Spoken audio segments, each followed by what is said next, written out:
ชายหนุ่มอายุ23ปีในประเทศไทยดื่มน้ำกระท่อมแทนน้ำธรรมดาห่างกายจอยพร้อมเลือดแต่หนังหุ้มกระดูกสุดท้ายกลายเป็นผู้ป่วยติดเตียง Time to share D+ ผลิตภัณฑ์ปกป้องตับจากเครื่องดื่มแอลกอฮอล์สวัสดีท่านผู้ชมกลับมาพบกับรายการทำทูเซสำหรับผู้ข่าวที่เราอยากจะนำเสนอในวันนี้ก็คือเกี่ยวข้องกับอุทาหรณ์สำหรับผู้ที่ว่ามักดื่มน้ำกระท่อมโดยเฉพาะในกลุ่มวัยรุ่นของบ้านเฮาซึ่งว่ากำลังฮอตฮิตกันหลายซึ่งหลายคนก็ดื่มเป็นชีวิตจิตใจแทบจะบ่ดื่มน้ำธรรมดาแต่อยากให้เบิ่งข่าวนี้ไว้ก่อนเนื่องจากว่ามีชายหนุ่มอายุเพียงแต่23ปีในประเทศไทยดื่มน้ำกระท่อมแทนน้ำธรรมดาเป็นเวลานานซึ่งเห็นให้ห่างกายเปลี่ยนแปลงไปก็คือจอยพร้อมเหลือแต่หนังหุ้มกระดูกสุดท้ายกลายเป็นผู้ป่วยติดเตียงถึงขั้นช่วยเหลือตนเองบ่ได้เกือบจะย้ายไปอยู่โลกใหม่แต่ว่าสุดท้ายมีผู้คนมาเห็นเนาะโชคดีก็เลยว่ากู้ภัยเขามาช่วยเหลือและก็นำส่งโรงหมอได้ทันซึ่งวันในของข่าวได้มาจากหนังสือพิมพ์ลาวพัฒนาแต่ว่าต้นเรื่องของข่าวได้มาจาก27 HD ของประเทศไทยซึ่งรายงานในวันที่21ตุลาปี2025ก็คืออาสาสมัครช่วยเหลือกู้ภัยมูลนิธิจิบเต็กเสียงตึงสุรินทร์ได้โพสต์รูปภาพและก็เรื่องเล่าเป็นบทเรียนเตือนภัยสำหรับคนที่ว่ามักดื่มน้ำกระท่อมเป็นประจำและก็กินแทนน้ำจนบ่มีเหือบ่มีแห้งห่างกายจอยพร้อมเหลือแต่หนังหุ้มกระดูกซึ่งเหตุการณ์นี้เกิดขึ้นที่จังหวัดสุรินทร์ของประเทศไทยโดยผู้โพสต์ได้เขียนว่าเตือนภัยสำหรับหนุ่มสายต้มหรือว่าต้มน้ำกระท่อม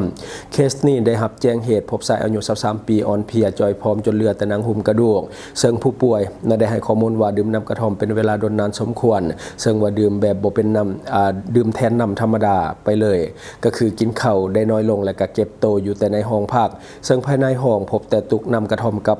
ตุกซีว่าตุกที่ตุกเหนียวว่าสันๆก็คือตุกปัสสาวะพร้อมกับขี้เหงื่อจำนวนหลายที่ส่งกลิ่นเหม็นทั่วห้องซึ่งว่าตนบ่มีเหือบ่มีแห้งที่จะจับโทรศัพท์มาพิมพ์ข้อความเพื่อที่จะขอความช่วยเหลือจากคนภายนอกกรณีนี้แม่นเจ้าของหอพักจะขึ้นไปซ่อมแปลงหอพักดังกล่าวก็เลยว่าพบเห็นชายคนดังกล่าวนอนอยู่ในห้องพร้อมกับกองขี้เหงื่อตุกน้ำกระท่อมและก็สภาพจอยแห้งนั่งติดกระดูกอิดเมื่อยตาลอยเว้าจาสับสนก็คือลมบ่ฮู้เรื่องคาดว่าชายคนดังกล่าวตกอยู่ในสภาพดังกล่าวก็คือบ่ต่ำกว่า1 เดือนมาแล้วเจ้าของหอพักเล่าว่าผ่านมาหลายเดือนบ่มีภัยพบเห็นและก็ทางเจ้าของหอพักก็บ่ได้คิดแนวใดเนื่องจากว่าชายคนดังกล่าวได้โอนเงินจ่ายค่าห้องพักเป็นปกติทุกเดือนจนมาฮอดมื้อที่ว่าจะขึ้นไปซ่อมแปลงหอพักจึงบังเอิญไปพบเห็นก่อนที่จะฟ้าวโทรศัพท์แจ้งขอความช่วยเหลือจากหน่วยกู้ภัยให้มาช่วยเหลือทันที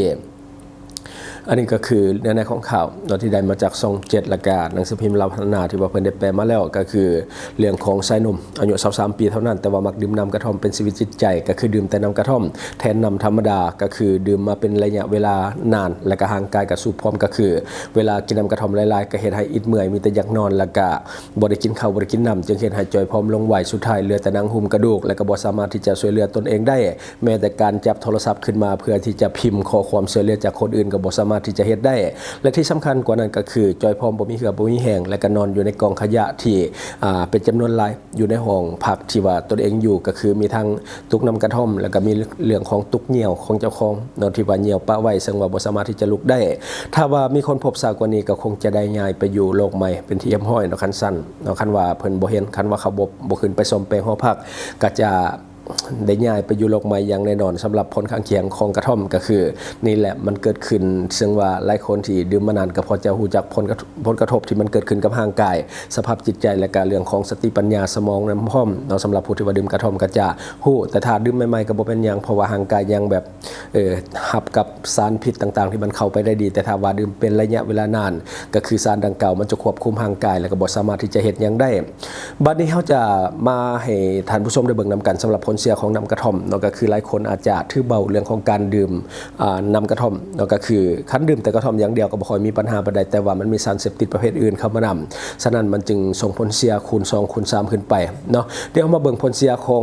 การดื่มน้ำกระท่อมก็คือการบริโภคน้ำกระท่อมโดยเฉพาะในปริมาณที่มันสูงและก็เป็นเวลาโดนนานสามารถที่จะส่งผลกระทบต่อกับร่างกายและก็สภาพจิตใจนำด้วยเดี๋ยวมาเบิ่งเนาะมันมีหยังแน่ก็คือตัวทับอิฐก็คือผลกระทบต่อกับระบบประสาทและก็จิตใจของผู้ที่ว่าดื่ม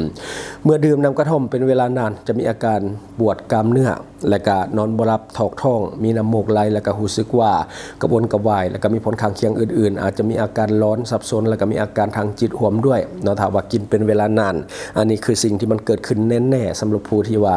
ดื่มน้ำกระท่อมเป็นประจำโดยเฉพาะผู้ที่ว่าดื่มแทนน้ำดื่มแบบปกติทั่วไปอันนี้ก็จะมีผลข้างเคียงที่เกิดขึ้นไวและบ่ได้มาเบิ่งผลกระทบต่อกับร่างกายแน่นอนระบบย่อยอาหารต่างๆจะผิดปกติก็คือ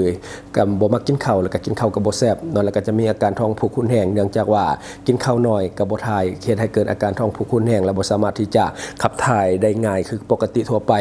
ต่อมาก็จะเป็นปากแห้งซบแห้งปากแตกว่าสินะก็จะเห็นได้ชัดและก็สภาพภายนอกผิวหนังมันก็จะค้ำกว่าปกติเพราะว่าคนที่ดื่มน้ำกระท่อมหลายๆส่วนหลายมันจะผิวซ้ำๆคล้ายๆกับยาเสพติดประเภทอื่นๆตัวอย่างคือพวกเสพยาบ้ายาเสพติดต่างๆกับลักษณะคล้ายเดียวกันเพราะว่าใบกระท่อมก็เป็นสารเสพติดจะเฮ็ดให้ผิวค้ำโดยเฉพาะอยู่บริเวณแก้มน่าจะโหบเข้าเนาะหรือว่ามันจะตอบเข้าคือกับบ่คือคนปกติเนาะลักษณะคล้ายคนติดยาบ้าแน่นอนน้ำหนักจะลดลงอย่างไม่ว่าอัตราการเต้นของหัวใจจะเพิ่มขึ้นและก็ความดันเลือดก็จะสูงเช่นเดียวกันเนาะซึ่งว่าที่เป็นอยู่ในคลิปดันต้นเนาะก็คือหนุ่มในประเทศไทยอาการแบบนี้เลยเนาะที่ว่ามันเกิดขึ้นในปัจจุบันก็คือมันมาจากผลข้างเคียงของน้ำกระท่อมและก็พวกยาดีไอโดยเฉพาะยาดีไอที่เป็นของปลอมจะมีผลข้างเคียงค่อนข้างที่จะสูงเพราะว่าในบ้านเฮาส่วนใหญ่จะเป็นยาดีไอปลอมซึ่งมันเป็นสารเสพติดที่อยู่ด้านในเฮ็ดให้มีอาการแบบร้อนเนาะและบัดนี้มาเบิ่งความเสี่ยงที่มันหายแห้งการกินน้ำกระท่อมในปริมาณที่หลายอาจจะเฮ็ดให้หายใจช้าลงและก็เกิดอาการชักแล้วก็มีการตับอักเสบและก็จะเสี่ยงต่อการติดเข้าไปและก็เสี่ยงต่อการเสียชีวิตได้ง่ายถ้าว่าใช้ร่วมกับเครื่องดื่มแอลกอฮอล์ประเภทเหล้าหรือเบียร์และก็สารเสพติดชนิดอื่นนำก็จะยิ่งเพิ่มโอกาสสูงในการเสียชีวิตก็คือบ้านเฮาน่ะใช้ยาดีไอที่มันเป็นยาดีไอปลอมขนาดยาดีไอที่เป็นของแท้มันก็มีผลข้างเคียงหลายอยู่แล้วแต่ถ้าเป็นยาดีไอปลอมก็คือสารเสพติดที่อยู่ด้านในก็คือเวลากินเข้าไปแล้วก็จะรู้สึกฟินรู้สึกแบบสติมันลอยๆแบบนี้วัยรุ่นเขาเจ้าก็จะมักเนาะแต่ว่าที่จริงนี่มันบ่ค่อยดีต่อสุขภาพเฉพาะแต่กระท่อมก็ส่งผลเสียอยู่แล้วมาใช้ยาดีไอที่เป็นสารเสพติดยิ่งเพิ่มความหุนแห้งต่อกับเรื่องของการทำให้ร่างกายของผู้เสพเนาะท่านได้ที่กำลังเสพหรือว่าดื่มใบกระท่อมอยู่เนาะก็ลองสังเกตตัวเองเบิ่งว่าเนาะว่าร่างกายนี่มันเป็นอย่างที่ข่าวเกิดขึ้นบ่เนาะเพราะว่าตอนนี้คนที่ดื่มหนักๆในทั้งคันช่วยเหลือตนเองบ่ได้แล้วก็กลายเป็นผู้ป่วยติดเตียงฉะนั้นผู้ที่ว่ากำลังกินน้ำกระท่อมหรือว่าดื่มน้ำกระท่อมอยู่ก็จงพิจารณาเบิ่งว่าจะพอเท่านี้หรือว่าจะไปต่อคันถึงไปต่อก็แน่นอนล่ะก็แบบเดียวกับที่มันเกิดขึ้นในประเทศไทยและผลกระทบจากใบกระท่อมบ่ได้มีเฉพาะแต่ระยะสั้นระยะยาวก็มีผลคือกันระยะสั้นอาจจะเห็นได้ชัดเจนว่าจอยพร้อมแล้วก็บ่มีเหือบ่มีแห้งระบบร่างกายต่างๆที่มันเฮ็ดเวียกทางด้านในมันก็จะผิดปกติไปหมดบ่เฉพาะแต่สภาพร่างกายเรื่องของระบบประสาทเรื่องของมันสมองเรื่องของแนวคิดเรื่องของอารมณ์จะมีผลทั้งหมดซึ่งว่าส่วนใหญ่มันจะมีผลระยะยาวส่วนใหญ่จะเป็นเรื่องของระบบประสาทหลายกว่าคือระยะสั้นเฮากินแล้วเฮารู้สึกว่ามันเป็นจังซี่แล้วเฮาเปลี่ยนเฮาหยุดเฮาเศร้าแต่ว่าผลข้างเคียงนี่ถามว่ามันหยุดบ่มันบ่ได้หยุดเนาะเพราะว่ามันจะส่งผลไปในระยะยาวโดยเฉพาะเรื่องของระบบประสาทและก็เรื่องของการควบคุมอารมณ์ก็จะมีผลระยะยาวถึงแม้ว่าจะเลิกเศร้าแล้วก็ต้องใช้เวลาหลายปีในการที่จะให้สมองมันได้ปรับจูนกลับคืนมาดีดังเดิมเนาะเพราะว่าในช่วงที่เฮาดื่มน้ำกระท่อมหนักๆนี่มันเป็นช่วงที่สมองถูกทำลายโดยเฉพาะเรื่องของการควบคุมห่างกายของตนเองเนาะคือตอนนี้วัยรุ่นบ้านเฮากำลังติดกันงอมเงียมเนาะตอนนี้ก็ต้องได้สังเกตสำหรับลูกหลานแต่ละคนเอาเรื่องของการแสดงออกเรื่องของพฤติกรรมต่างๆมันก็จะเปลี่ยนไปคนที่ว่าดื่มน้ำกระท่อมส่วนใหญ่ปกติเป็นคนล่าเริงแต่ถ้าดื่มน้ำกระท่อมเข้าไปก็จะเป็นคนที่ง่วงเหงาหาวซึมและก็อยากนอนอยู่ตลอดเวลาจากคนดุมันก็จะกลายเป็นคนขี้ข้านอันนี้คือสิ่งที่มันจะเกิดขึ้นและสังเกตได้ง่ายสำหรับลูกหลานผู้ใดที่ว่าติดน้ำกระท่อมส่วนใหญ่จะอยากนอนนอกสำหรับบ้านเฮาจะเป็นแบบนี้และบัดนี้มาต่ออีกหนึ่งข่าวเรื่องยาเสพติดเช่นเดียวกันที่ว่ามักเกิดขึ้นในบ้านเฮาก็เรื่องของการยึดยาเสพติดหรือว่าจับกุมผู้ลักลอบขนส่งยาเสพติดอยู่ที่สนามบินสากลวัดไต่ถือว่าเกิดขึ้นอย่างต่อเนื่องภายในเดือนนี้ก็เกิดขึ้น2เทื่อแล้วเนาะก็คือเจ้าหน้าที่ยึดเฮโรอีน8กิโลกรัมอยู่สนามบินสากลวัดไต่เตรียมที่จะเดินทางออกไปนอกประเทศข่าวนี้เขาได้มาจากแฟนเพจของกระทรวงการเงิน ในวันที่ ขออภัยในเวลา 14 โมงของวันที่22ตุลาปี 2025เจ้าหน้าที่แผนกสืบสวนสอบสวนและก็ปราบปรามการค้าขายเถื่อนกรมภาษีกระทรวงการเงินได้สมทบกับเจ้าหน้าที่ภาษีประจำด่านภาษีสากลสนามบินวัดไต่เจ้าหน้าที่ตำรวจกวดคนเข้าออกเมืองและก็ภาคส่วนเอ็กซเรย์ของสนามบินวัดไต่อาคารสากลได้พร้อมกันกวดกากระเป๋าเดินทางของคนต่างประเทศก็คือประเทศอินเดียอายุ 39 ปีเพศชาย1 คนซึ่งสงสัยว่ามีสารเสพติดโดยผ่านการกวดกาตัวจริงพบเห็นว่ายาเสพติดประเภทเฮโรอีนน้ำหนักรวมก็คือ 8 กิโลกรัมที่ว่าสุกเสืองใส่กระเป๋าเดินทางเกียมที่จะเดินทางออกไปต่างประเทศปลายทางก็คือประเทศอินเดียดังนั้นเจ้าหน้าที่ภาษีจึงได้สืบสวนสอบสวนเอาคำให้การเบื้องต้นพร้อมทางเหตุบทบันทึกยึดของกลางและก็ส่งมอบคดีดังกล่าวพร้อมกับของกลางและก็ผู้ต้องหาให้กับเจ้าหน้าที่ตำรวจสกัดกั้นและก็ต้านยาเสพติด 303 เพื่อดำเนินคดีตามระเบียบกฎหมายอย่างเข้มงวดอันนี้ก็คือเนื้อในของข่าวที่ได้จากกระทรวงการเงินที่ว่าเพิ่นเอาลงเอาไว้ก็คือเรื่องของคนต่างประเทศพยายามที่จะลักลอบขนส่งยาเสพติดจากสปป.ลาวเดินทางไปที่ประเทศอินเดียโดยซึ่งว่าอายุ30กว่าเท่านั้นแต่ว่าข่าวนี้ก็บ่แม่นเคสทำอิฐสำหรับเดือนนี้เพราะว่าก่อนหน้านี้เฮาเองก็ได้นำเสนอไปเรื่อง2แม่เฒ่า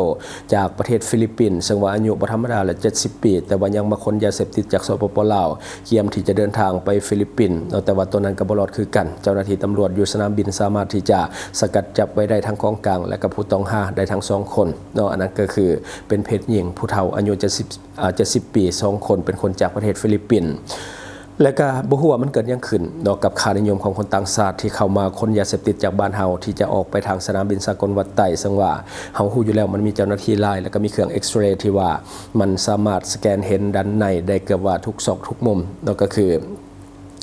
มันแทบจะเป็นไปได้ยากที่จะรอดยกเว้นว่าเจ้าหน้าที่แบบละเลยหรือว่าอย่างต่างๆแต่เชื่อว่าเจ้าหน้าที่นี่เขาคุมเข้มอยู่แล้วฉะนั้นจึงเฮ็ดให้สามารถกักและก็สามารถที่จะยึดของกลางไว้ได้อันนี้ก็คือต้องชมเชยผลงานของเจ้าหน้าที่ตำรวจและก็ภาคส่วนที่เกี่ยวข้องในเรื่องของการเฮ็ดเวียกที่จะบ่ปล่อยปละละเลยให้เรื่องยาเสพติดนี่มันไหลออกจากประเทศเฮาถ้าว่าออกจากบ้านเฮาได้และไปถูกจับอยู่สนามบินปลายทางตัวอย่างคืออินเดียออกจากบ้านเฮาได้ไปถูกจับอยู่อินเดียทางนั้นเขาก็จะเบิ่งว่ามาตรการบ้านเฮานี่มันต่ำว่าสินะอันนี้ก็คือสิ่งที่มันจะเกิดขึ้นแต่ว่าบ้านเฮาก็เข้มงวดหลายจึงสามารถที่จะสกัดจับและก็ยึดของกลางและก็ผู้ต้องหาไว้ได้อันนี้ก็เป็นผลงานของเจ้าหน้าที่สมเสยและทั้งหมดก็คือสิ่งที่เฮาเก็บมาเล่าสู่ฟังหวังว่าท่านจะได้รับสาระดีๆสำหรับท่านที่ว่าเบิ่งรายการเฮาอยู่คิดเห็นจะได้กับสิ่งที่ว่านำเสนอไปก็อย่าลืมฝากไว้ภายใต้คอมเมนต์ของเฮาและข้าพเจ้าจะเข้าไปอ่านด้วยตนเองขอขอบใจบริษัทเพชรสุขมิไซเจริญทรัพย์จำกัดผู้เดียวบริการก่อสร้างครบวงจรหับสำรวจพื้นที่ก่อสร้างและให้คำปรึกษาโครงการหับออกแบบโครงการต่างๆทั้งแบบ 2D และ 3D การบริการคิดไล่และการประเมินโครงการก่อสร้างหับเป็นที่ปรึกษาโครงการก่อสร้างต่างๆสำหรับท่านใดที่สนใจอยากใช้บริการกับบริษัทเพชรสุขมิไซเจริญทรัพย์จำกัดผู้เดียวสามารถติดต่อที่เบอร์ 02055662255 หรือ 02077776451 หรือท่านจะเข้าไปเบิ่งผลงานที่ผ่านมาของบริษัทพวกเราได้ที่แฟนเพจบริษัท PSMC จำกัดอยู่เมืองลาวใช้แต่เงินกีบลาวและส่งเสริมผลิตภัณฑ์ภายในเพื่อลดผ่อนการนำเข้าสินค้าและแก้ปัญหาเงินตรา Subscribe for more video.